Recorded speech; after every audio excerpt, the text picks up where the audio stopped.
Indaboski is back. Indaboski Bahose. The Indaboski Bahose. The liquid metal. Hey. If I even go Mathias. They were convoy in Agria.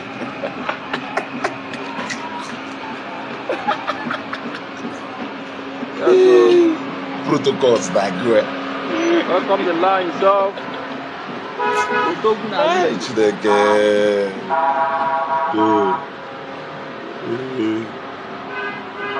if everyone among the pastors one jealousy,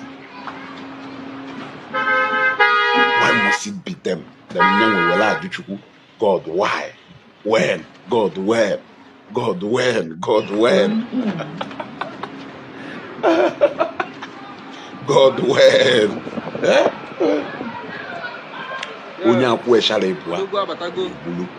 The world, everything about this world are in stages.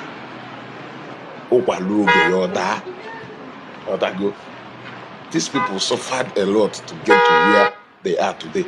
I'm going to go if you know that building a church, that growing a church is easy. It's a miracle. Common online service before they met. That's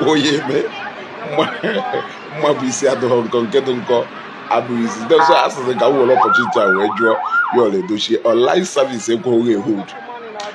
I go back to don't go on one way to Gare Mapu. You got to go. Or do it easy for you to come up to this level down where you move in motorcades, where you move like a king, where you move like a president, where you make a presidential movement. You got to go. It means that need you to go people. You got to go. If you to go people, only take so many years of hard work, so many years of human capital investment. You must have invested in people, whether spiritually or physically. You must have invested in people, whether physically or spiritually. You got to go. Because now almost in a phone put a car gift for somebody to give you a car gift worth 30 million or 40 million. Give you a car gift worth 40 million or 50 million or 70 million. The kind of investment you make going in donya. Ada wakari enoji. Ada wakari enoji. We say name if I hamelu easy. Kedifo juwe donalo Mathias difficult. He made this thing since over 3 years. And Omenala buze ezioku juwe bido. Opening branches does not translate to growth. You have not successfully built your headquarters, but you are busy opening branches with 2, 3, 5 to 18 members. You gotta go. Opuluni feel that building a church is easy. Mathias, I challenge you to build one. The one you have been building since over 3 years. The highest in Biagoleba on HK Pujehu Afona Sapotalo. Why put 5 bags of rice. You got and then the have local impact in any way now, whatever to the name about Honon as Wafio Grinose. You got I challenge you to build people. Build people. You got on the build yes through they build on your cage wessel. Na kekes when onye na-azọcha ifia na-atọ ọka ka ọgụnụ. You got go. Nda so many years of their hard work and labors ka ha na-eri. That decide here today, no more if you may again. They can never go hungry. No doubt they can never go hungry. These people with millions of successful people under them, or through them can God do see where bless her. Ndo through them can God do see where water her. Whether ni better here or ni better here, ya go nye palego, ebe the source of his or her money is where bia. Echokwa bagaba that one. Eba no keta. Oh no way if face here galum of man we bido jewe ofu church from none na that church God will bless him. Eba God no will bless him. That is where my loyalty to God will lie. I have to bless God through that place. I have to give to God through that place. I have to pay my tithe through that place. Oblongo ya gwam ebe my blessings will be. Onya mistake no na shock no na eme. You got to go. You cannot tell a man the source of his progress. You cannot tell a man what is behind his success. You don't know almost some more. So ntu ahụ onye gwọrọ ọgwụ ego si wee maa na gwọrọ ọgwụ ego ka onye ọna nọ n'ụwa ma the story of their success and ha ma ebe ha ya gwa nna anọkwo the moment it's just like friend ha na-eme eme nna na mgbe mụ na Okeke na Okafọ na-eme friend nna na onwekwu ife na-agara the moment mụ na Simon wụrụ friend nna mbido fọwa ideas before mara ife na-eme I implement what is so na ego bịa onye ọbụla ma ịghọtana. So ada ewute n'anya ọkụ ife that GO na-emewe anya ọkụ ọdụ jealous of these people.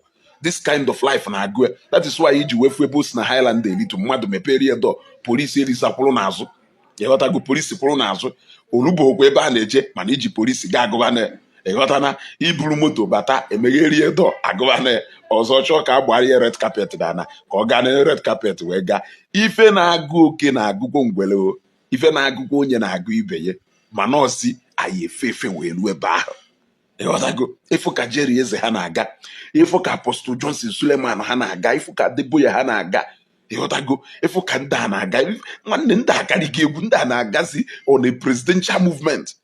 Yeah, and if you treat them as presidents, is it wrong?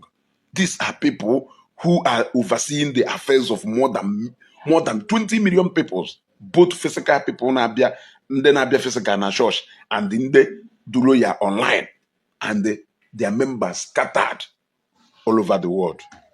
So if you treat them like presidents, is it wrong? It is not wrong.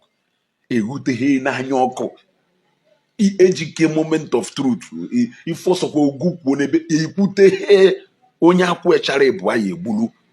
Enwere a lot of young pastors today na struggle trying to raise their members, trying to do one or two things to make sure that their members dị okay. Echi niile congregation nye buo members ye enwe rapid growth n'ebe members ye no esife chetane. I know a lot of them today. Officially, and I even know how a lot of pastors started their journey. I knew when they were suffering. Yes, I knew when they were suffering. All your members now prosper. Ngwa pastor now prosper. All na inolo over members ya go na go. Keki yesi we funye yepi umoto. Keki yesi funye ya no kata wo title 500,000. Nye umado na enyifu unweho. So no, every pastor, the prayer of every pastor na woka members here they grow. Ka members here na prosper. E watago kanyanwa no onwe we na prosper. Simple mathematics. Simple mathematics. Ono odo ka etu a winners chapel no today. It's na winners chapel. Na go nwere ike igo onye nwe the general overseer of winners chapel. Yamako group of successful men areas go from winners chapel. That church can never go hungry. Etu ono kwa etu a Zion ministry. Areas go men. On our way to Zion no not at Ebuka Obi as no need the 20 million naira. Sure, one Zion nyenwe or nyenwe. Ebo go na the root of his success for Zion ministry. Whichever way is way interpret here. What I go a far with the life on I go Mathias. And now work on it because it is possible.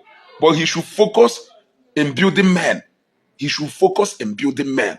Obloko nyampu one menya focus what effort in building men. Oh yeah, arrive at Eba and age. Yes. Oh yeah, arrive at Eba and age. This is my message to Mathias this morning. Happy jealousy. Learn from this man because you have become a colleague to this man. You are at the GO, you now own a church. Own and learn from this man. This man, on all the Kifan Nago Kongo Dibia learn from Ogajik. Nda senior brother. How na the industry. Ndaji better update Mathias did. Go. General update and dance okay now update. Can that you update? Ki we raise your flocks. Ki we raise your congregation. You gotta go. Kilibe. You gotta go. Iribe. You gotta go. You can only be humble for you to learn. You can only be humble for you to learn. If you don't want to be humble for you to learn, update ya day to na bagale again then I fear ezugo.